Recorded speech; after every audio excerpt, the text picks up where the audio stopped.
스쿨존에서 과속 차량이 9살 아이를 죽였다.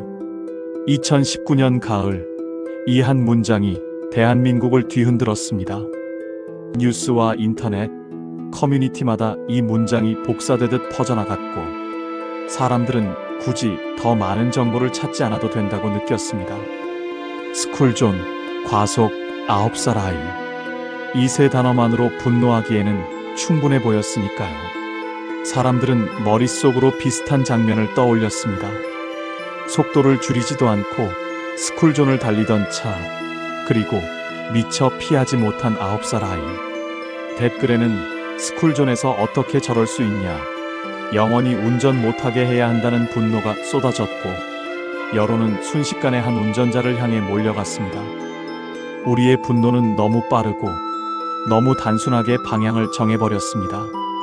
그런데 수사 결과가 공개되자 이야기는 전혀 다른 모습으로 드러났습니다.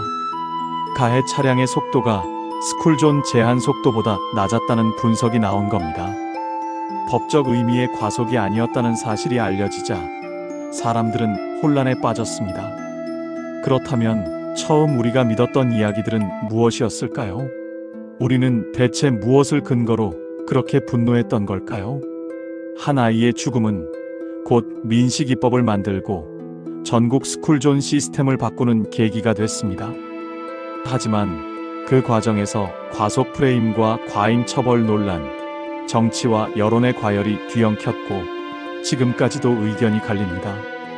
오늘은 이 사건을 처음부터 끝까지 따라가며 감정과 사실 사이에서 무엇이 섞였고 무엇이 왜곡됐는지 차분히 짚어보려고 합니다. 사건이 일어난 건 2019년 9월 11일 오후 6시경이었습니다. 충남 아산시 온양중학교 앞 왕복 2차로로 된 어린이 보호구역이었죠. 인근에는 용화초등학교와 다가구 주택들이 모여 있었고, 학교를 오가는 아이들과 주민들이 자주 드나드는 생활도로였습니다. 퇴근 차량과 학원 차량까지 겹치는 바쁜 저녁 시간이었습니다. 표지판과 노란색 바닥 표시는 있었지만 그곳에는 어린이 보호를 위한 기본적인 장치조차 제대로 갖춰져 있지 않았습니다. 횡단보도에는 신호등이 없었고 속도를 상시로 잡아줄 과속 단속 카메라도 없었습니다. 무엇보다 횡단보도 양쪽에는 주정차 차량이 빼곡하게 서 있어서 운전자와 보행자 모두의 시야를 심하게 가리고 있었습니다. 이름은 어린이 보호구역이었지만 실제로 아이들을 지켜줄 안전망은 거의 없는 곳이었습니다. 그날 초등학교 2학년이던 김민식 군은 동생과 함께 그 횡단보도를 건너고 있었습니다. 학교에서 집으로 돌아가는 익숙한 길이었고 건너편에는 엄마가 두 아이를 향해 서 있었습니다. 엄마를 본 민식 군은 반가운 마음에 걸음을 조금 더 재촉했습니다. 그 순간 쌍용 뉴 코란도 차량 한 대가 횡단보도 앞을 그대로 통과하면서 민식 군과 충돌했습니다. 사고는 한순간이었습니다. 민식 군은 그 자리에서 쓰러졌고 함께 있던 동생도 차량에 부딪혀 전치 2주의 상처를 입었습니다. 엄마는 불과 몇 미터 앞에서 자신의 아이가 쓰러지는 장면을 그대로 지켜봐야 했습니다. 방과 후 집에 가려던 평범한 하루가 9살 아이 인생의 마지막 장면이 되어버린 겁니다.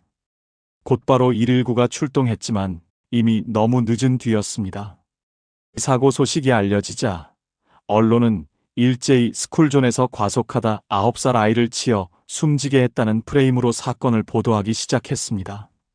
자극적인 제목이 포털 메인을 장식했고 인터넷에는 분노 섞인 댓글이 쏟아졌습니다.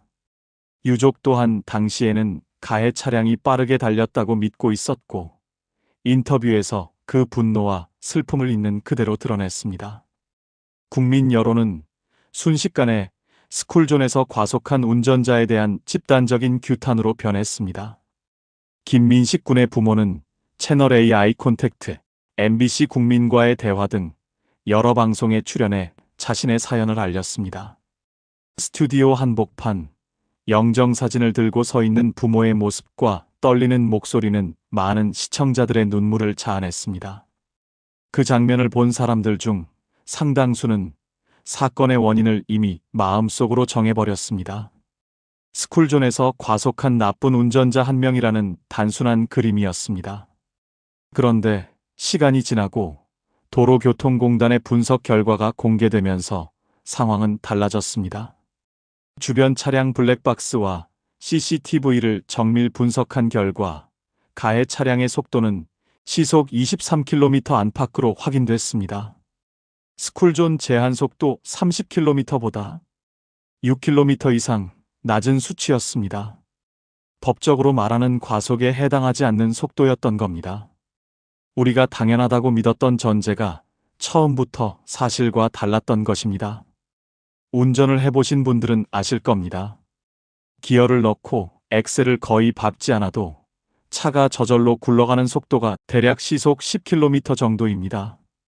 그보다 조금 더 빠른 시속 23km는 일상적인 도로 상황에서는 질주하는 거리가 먼 속도입니다. 그렇다면 왜 이 사건은 처음부터 과속 차량이라는 말과 함께 기억되게 된 걸까요? 누군가 거짓말을 했다는 문제를 넘어서 우리는 얼마나 쉽게 단어 몇 개로 상황 전체를 상상해버리는지 보여주는 대목입니다. 그렇다면 법원이 본 잘못의 핵심은 무엇이었을까요?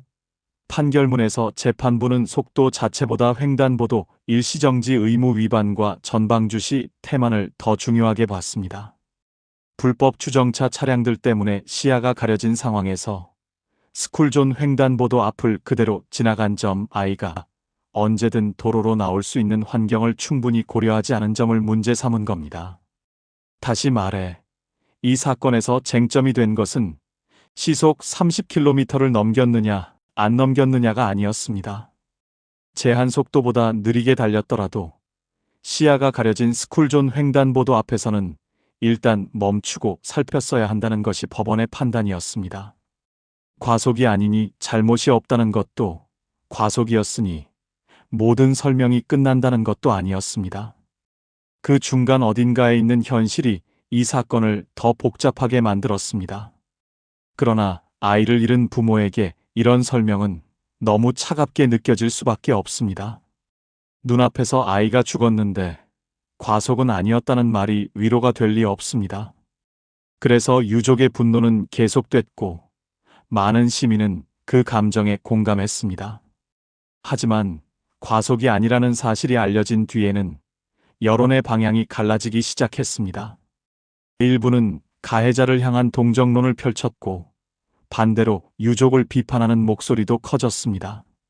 사실과 다른 내용으로 여론을 움직인 것 아니냐, 가해자를 악마로 만든 것 아니냐는 비판도 나왔습니다. 민식군 아버지가 자신의 SNS에서 그건 잘못 안 거다라고 인정한 댓글이 알려지면서 논란은 더 확산됐습니다. 초기에 형성된 분노의 여론과 나중에 밝혀진 사실 사이의 차이가 사람들 사이에 깊은 혼란을 남겼습니다. 이 사건은 단순한 교통사고를 넘어 감정과 사실의 경계가 얼마나 쉽게 흐려지는지 보여주는 사례가 되었습니다. 시간이 지나면서 사건은 정치권의 주요 이슈로 떠올랐습니다.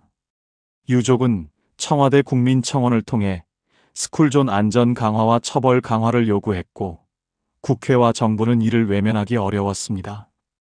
특히 2019년 11월 MBC 국민과의 대화에서 민식군 부모가 영정을 들고 대통령 앞에 섰을 때 이 사건은 더 이상 개인의 비극이 아니라 국가가 응답해야 할 과제가 되었습니다. 문재인 대통령은 공개적으로 신속한 조치를 약속했습니다. 그 약속 이후 국회는 예상보다 훨씬 빠르게 움직였습니다. 사고가 발생한 지 약 3개월 만인 2019년 12월 10일 이른바 민식이법이 국회 본회의를 통과했습니다. 한국 입법 역사에서 보기 드문 속도였습니다. 여야를 막론하고 대부분의 의원이 찬성표를 던졌고 어린이 안전이라는 명분 앞에서 반대 의견을 내기란 쉽지 않았습니다. 국민 여론도 이 법을 당연히 필요한 법으로 받아들이는 분위기였습니다. 민식이법은 크게 두 가지 축으로 이루어져 있습니다. 첫 번째는 도로교통법 개정으로 전국 모든 어린이 보호구역에 신호등과 과속단속 카메라를 의무적으로 설치하도록 한 조항입니다. 여기에 과속방지턱, 속도 제한 표지판 등 안전시설을 우선 설치할 수 있는 근거도 추가됐습니다. 적어도 이 정도는 했어야 한다는 공감대가 있었기 때문에 이 부분은 비교적 큰 논란 없이 받아들여졌습니다. 문제는 두 번째 축인 특정 범죄 가중처벌 등에 관한 법률 개정안이었습니다. 이 법은 어린이 보호구역에서 안전운전 의무를 위반해 13세 미만 어린이를 사망에 이르게 한 경우 무기징역 또는 3년 이상의 징역에 처할 수 있도록 했습니다.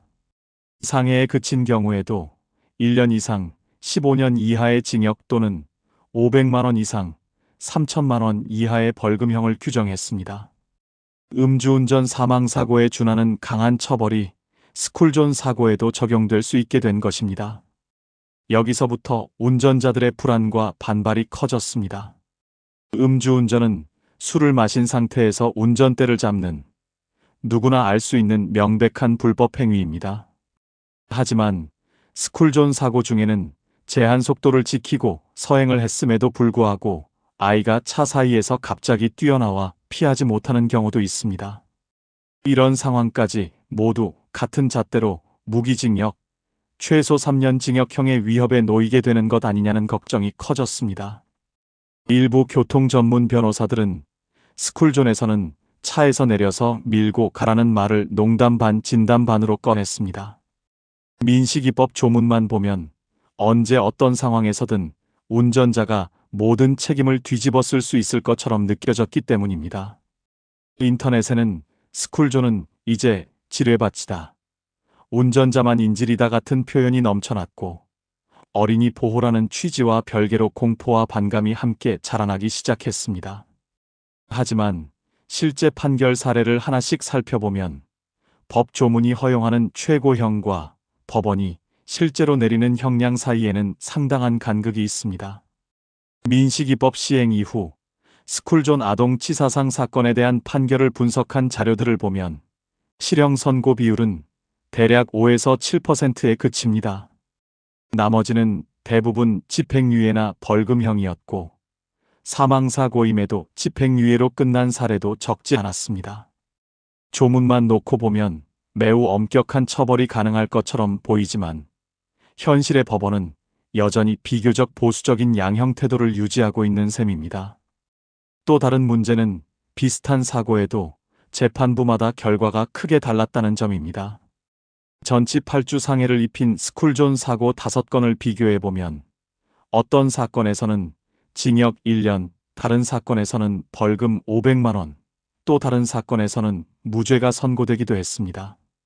아직 명확한 양형 기준이 정리되어 있지 않다 보니 재판부의 인식과 판단에 따라 결과가 들쭉날쭉한 구조입니다. 이런 불의 측성은 운전자와 피해자 모두에게 불안과 불신을 남깁니다. 민식이법 이후 스쿨존 시설 환경은 빠르게 바뀌었습니다. 전국 곳곳에 무인 단속 카메라와 신호등이 설치됐고 일부 지역에서는 옐로 카펫이나 보행자 보호 울타리 같은 물리적 시설도 늘어났습니다. 서울의 경우 카메라가 설치된 지점에서 어린이 보행 교통사고가 눈에 띄게 줄었다는 통계도 있습니다. 시설 투자가 일정 부분 효과를 낸 것은 분명해 보입니다. 하지만 전국 전체를 놓고 보면 이야기는 조금 다릅니다. 스쿨존 내 어린이 교통사고 건수는 법 시행 이후 소폭 감소하거나 정체된 수준에 머물러 있고 연간 사망자 역시 23명 선에서 크게 줄지 않았습니다. 반대로 과속 단속 건수와 과태료 부과는 폭발적으로 증가했습니다. 카메라 숫자와 처벌 수위는 크게 올랐지만 정작 사고 자체는 기대만큼 줄어들지 않았다는 지적이 나오는 이유입니다. 카메라 수는 안전이 아니라는 현실이 드러난 겁니다. 실제 스쿨존 현장을 찾아가 보면 왜 이런 결과가 나오는지 어느 정도 이해할 수 있습니다. 횡단보도 주변과 골목 모퉁이마다 불법 주정차 차량이 길게 늘어서 있고 보행로와 차도가 물리적으로 분리되지 않은 좁은 도로가 여전히 많습니다. 키 작은 아이들은 차량 사이에 가려져 있다가 갑자기 뛰어나오기 쉽고 운전자는 미리 보고 피할 수 있는 여지가 거의 없습니다. 그럼에도 불구하고 사고가 나면 형사 책임 대부분은 운전자에게 집중됩니다. 특히 불법 주정차 문제는 치명적입니다. 횡단보도 양쪽에 서 있는 차량들이 아이와 운전자 사이를 가로막고 있는 구조에서 아이가 갑자기 뛰어나오면 누구에게도 안전하다고 말하기 어렵습니다. 하지만 불법 주정차 차량 소유주에게 돌아가는 것은 과태료 몇만 원이 전부인 경우가 대부분입니다. 정작 구조적인 위험을 만든 주체는 사실상 처벌에서 비켜나 있고 마지막에 핸들을 잡고 있던 한 사람만 모든 것을 떠안는 구조입니다. 스쿨존 지정의 정밀도 문제도 있습니다. 현행법상 유치원과 초등학교 주변뿐만 아니라 지자체장이 필요하다고 인정하면 추가로 어린이 보호구역을 지정할 수 있습니다. 그런데 실제 어린이 통행량과 상관없이 지정된 곳도 있고 반대로 아이들이 많이 다니지만 시설이 미비한 구간도 여전히 존재합니다. 어디를 어떻게 스쿨존으로 지정해야 하는지에 대한 정밀한 설계 없이 단속과 처벌만 강화된 측면이 있는 겁니다. 다시 김민식 군 사건으로 돌아가 보면 이 비극은 단순히 한 운전자의 과속 여부로 설명될 수 있는 일이 아니었습니다. 과속은 아니었지만 스쿨존 횡단보도 앞에서 멈추지 않았던 운전자, 신호등도 카메라도 제대로 설치하지 않았던 행정, 횡단보도 양쪽에 주정차 차량을 방치한 구조, 좁은 도로에 아이들과 차량을 함께 몰아넣은 설계가 한데 얽혀 있었습니다. 그럼에도 초기 여론은 악질 운전자 한 명에게 모든 분노를 몰아붙였습니다. 이후 과속이 아니었다는 사실이 알려지자 여론은 또다시 방향을 바꿨습니다. 이번에는 유족을 향한 비난이 쏟아졌습니다. 사실과 다른 말을 했다. 여론을 이용했다는 식의 공격도 나왔습니다. 처음에는 가해자에게만, 나중에는 유족에게만 분노를 쏟아내는 이 흐름 속에서 정작 구조적인 문제를 향한 논의는 상대적으로 뒷전으로 밀려났습니다. 민식군을 죽인 것이 과연 한 대의 차만이었을까요? 신호등에도 카메라에도 분리된 보행로에도 제대로 투자하지 않았던 우리 사회 전체의 무관심, 횡단보도, 주변 불법 주정차를 사실상 방치해온 행정, 아이와 차량을 한 공간에 뒤섞어 놓은 도시 설계가 이 비극의 배경에 있었습니다. 그리고 분노의 기대법 하나를 급하게 만들어 놓고 나서 마치 책임을 다한 것처럼 안도했던 우리 모두의 마음도 그 일부였습니다. 민식이법이 시행된 지 시간이 흘렀지만 스쿨존을 지나는 운전자들은 여전히 긴장합니다. 법조문에는 무기징역까지 가능한 형량이 적혀 있고 실제 재판에서는 대부분 집행유예나 벌금형이 나오는 괴리가 존재합니다.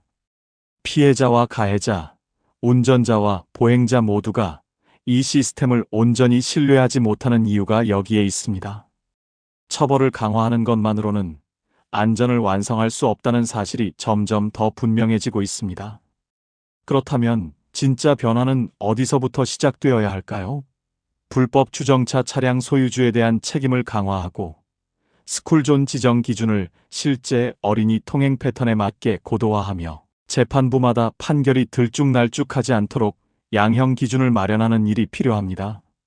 여기에 보행자 우선도로 확대, 중앙분리대와 방호 울타리 설치, 아이들에게 도로에서의 행동을 가르치는 교육까지 함께 이루어져야 비로소 사고 위험이 줄어들 수 있습니다. 그리고 무엇보다 중요한 건 우리 모두의 인식입니다.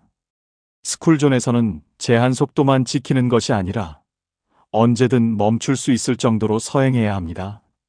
횡단보도 앞에서는 한 번 더 주변을 살피고 잠시 편하자고 횡단보도 근처에 차를 세우는 행동이 아이들의 생명을 위협할 수 있다는 사실을 기억해야 합니다. 내 차 한 대가 아이의 시야도 운전자의 시야도 동시에 가릴 수 있다는 점을 항상 떠올려야 합니다. 더 이상 아이들의 이름이 법 제목으로 남지 않았으면 좋겠습니다. 민식이법, 하준이법, 해인이법, 한음이법, 세림이법, 태호유찬이법까지 우리는 이미 너무 많은 이름을 잃은 뒤에야 법을 만들었습니다. 과속이 아니었다는 팩트와 그래도 한 아이가 스쿨존에서 죽었다는 진실. 이 두 가지를 동시에 직시하는 것이 시작입니다. 감정에 휩쓸린 입법도 현실을 외면한 처벌도 답이 아닙니다. 시설과 교육과 인식, 책임 구조가 함께 바뀌어야만 비로소 민식군의 죽음이 헛되지 않을 것입니다. 스쿨존을 지날 때마다 저 횡단보도 앞에 누군가의 아들이, 누군가의 딸이 서 있을 수 있다는 것, 불법 주정차된 차량 뒤에서 아이가 갑자기 튀어나올 수 있다는 것을 떠올린다면 우리는 분명 더 많은 비극을 막을 수 있습니다. 스쿨존에서 목숨을 잃은 모든 아이들의 명복을 빌며 그 희생이 카메라 숫자가 아니라 아이들이 정말로 안전한 길을 걸을 수 있는 변화로 이어지길 바랍니다.